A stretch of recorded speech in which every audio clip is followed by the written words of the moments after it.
K-pop is the fast fashion and Hybe is the sheen.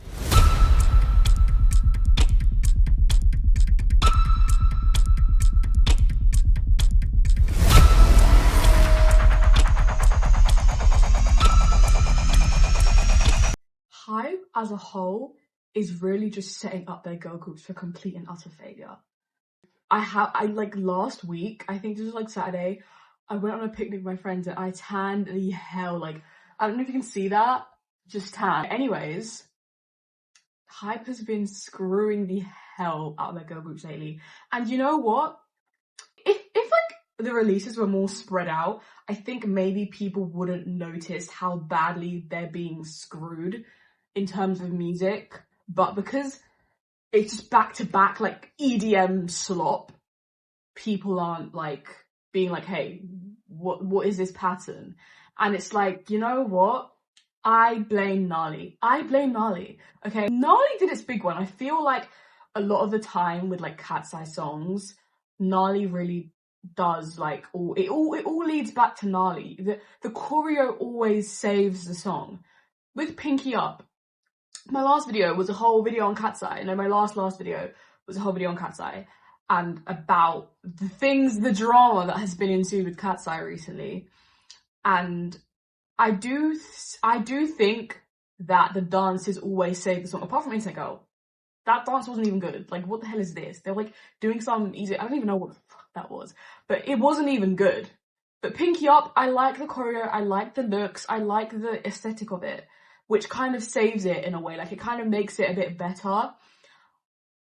But that doesn't mean that, like, it's worth streaming. It has grown on me a little bit since release. Like, honestly, it has grown on me. I like some parts, but not all of it. And it's just like, I think the reason why Hybe thinks that they can get away with giving girl groups slop as lead singles is because of Nali. It's because of the success Nali had. And the first victim of Nali was Spaghetti by the Seraphim. It was Spaghetti. I love Spaghetti. I actually like it. But we cannot sit there and pretend like it wasn't a little bit of a wacky song. Like, the song was a little wacky.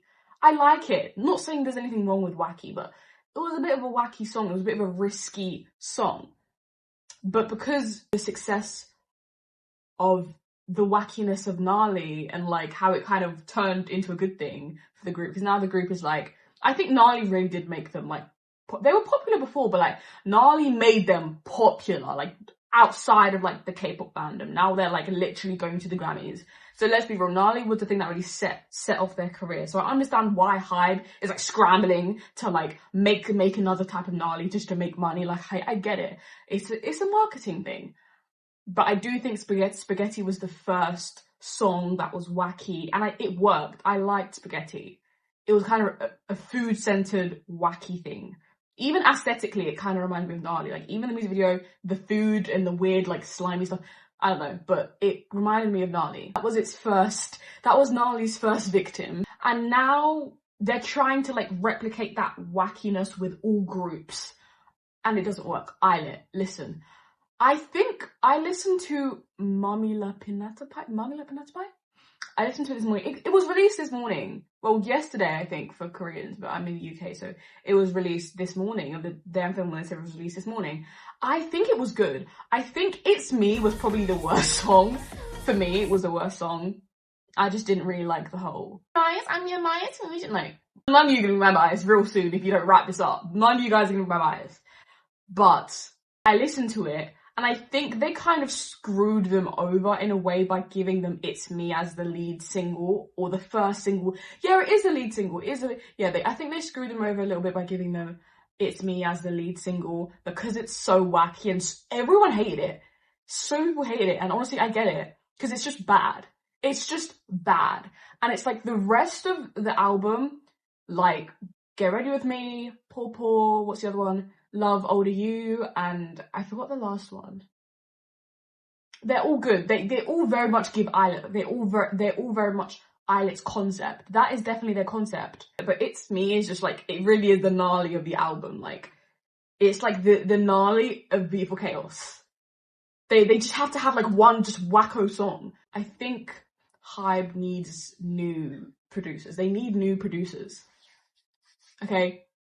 And I don't even, you know what? No, I take it back. I don't even think the producers are the problem. Whoever's coming up with like this gnarly strategy of like making wacky songs and then like thinking it's gonna blow up, it may have worked for Spaghetti, but we wrap this up. And it's like the people trying to defend it saying like, oh, you guys, I'm too European for this. I grew up in the UK. I know what EDM and rave music sounds like.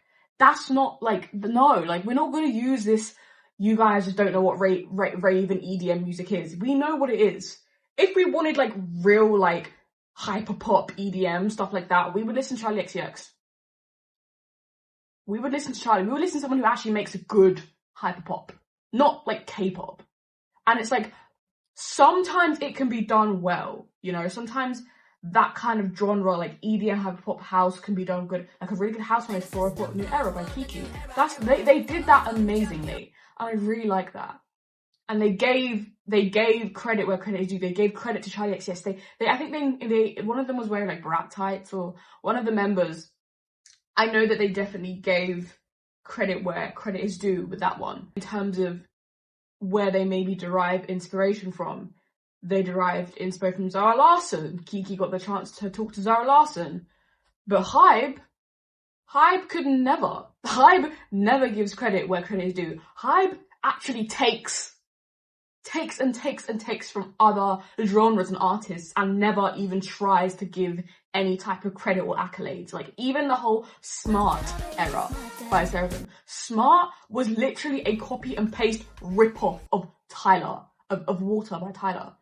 It was just such a sad, lazy rip-off. A cash grab is what that was. And no accolades to Tyler, no appreciation for Afrobeats artists, or didn't even try to give credit to the Black community or the South African music community for Smart as a whole. Because it was literally, they didn't even try to like make it their own. They literally just took it and they claimed it as their own.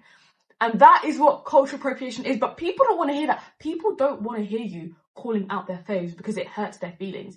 They have this like perfect image of what their faves are. Now I love Le Seraphim. I love Le Seraphim.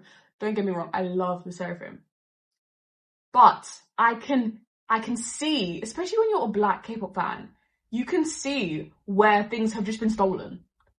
They've just tried to hop on trends. Because when people say K-pop is a sheen of music, I can't even defend the genre anymore. Even though it's probably my most listened to genre, I can't even defend it anymore. Because it really is the sheen of music. It really is the sheen of music. It really is the fast fashion of music. And it's just so embarrassing to watch. And I think Hybe is the main culprit.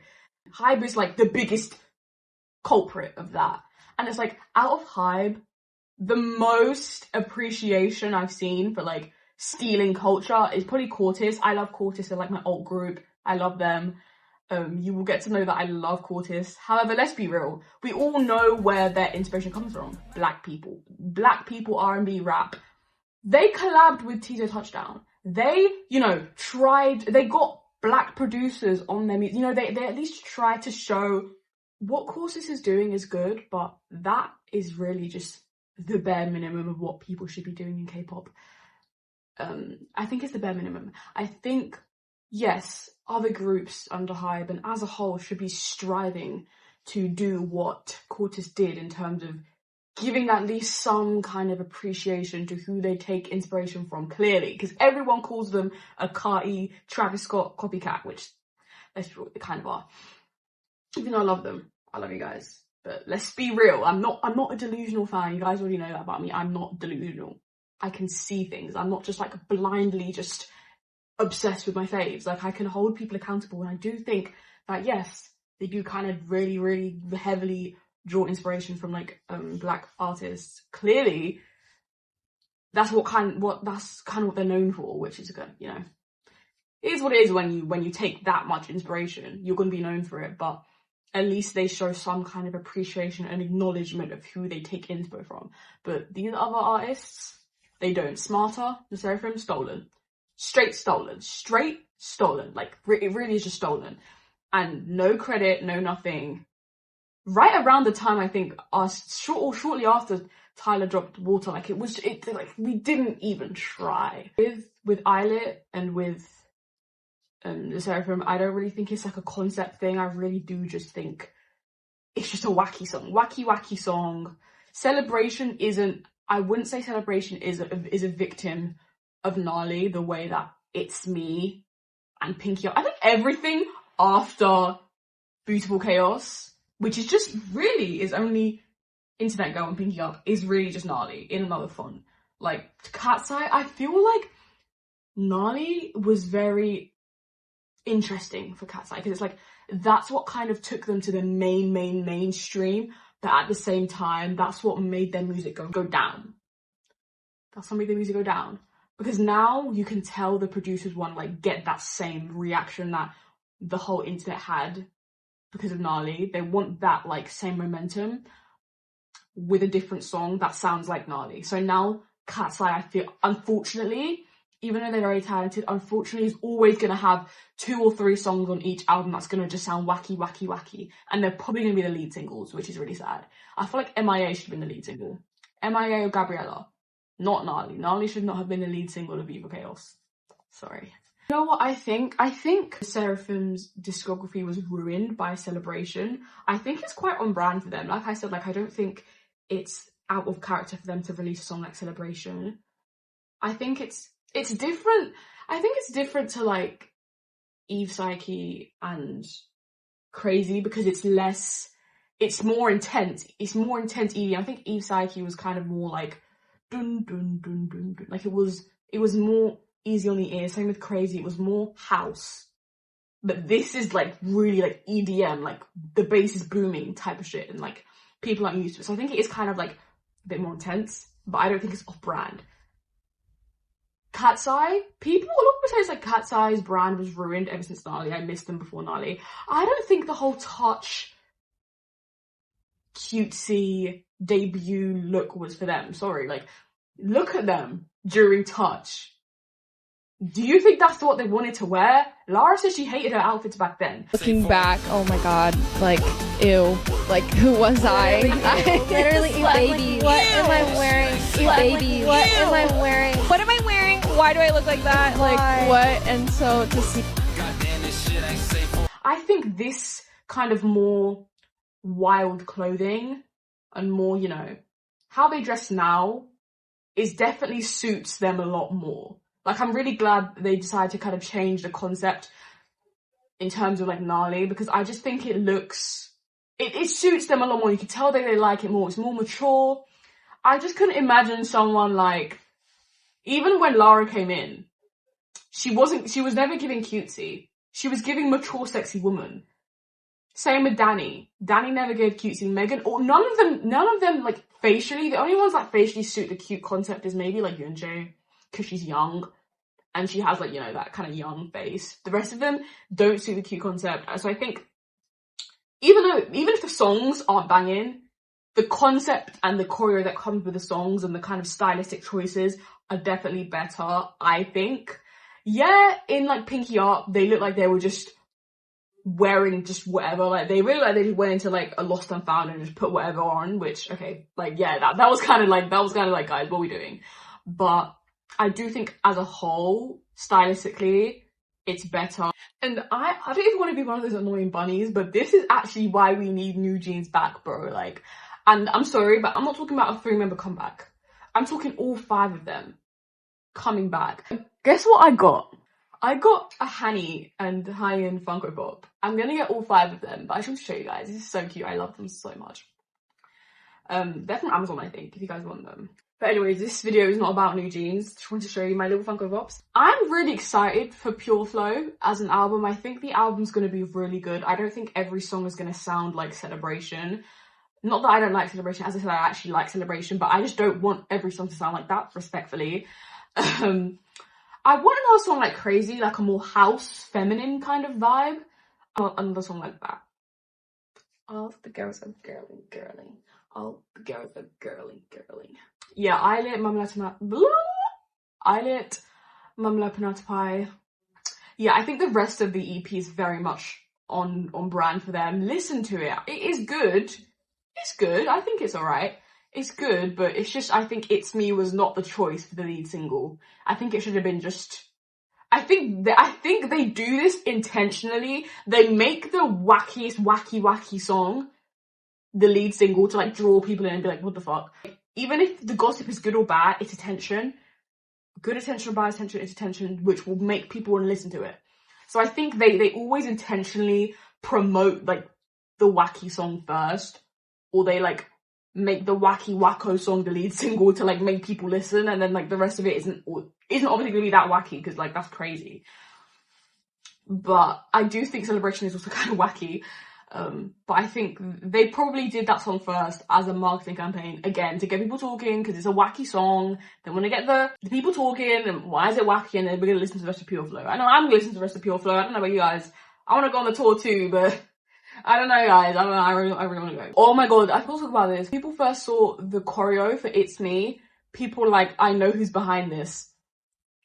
You guys won't leave Grant Gilmore alone. Leave Grant Gilmore alone. Oh my freaking god. But yeah, the choreo, It's Me. What are we doing? It's just so wacky. Just wacky, wacko. Just wacky. Everything's just wacky. Please. And it's like, I think we do genuinely have Nali to blame. I don't even think it's like a Jump thing. I don't think it's a Blackpink thing. I really don't think it is. I think maybe because it's like EDM. But I just genuinely think Nali is what gave them the audacity to release things like that. I think Nali is what gave them the confidence, because they saw like how that went for Cat's Eye. But that's all I really have to say on this. If you guys have any different opinions, if you agree with me, you know, start a conversation in the comments below. I will be trying to upload maybe late this week, early next week. But love you guys. Bye.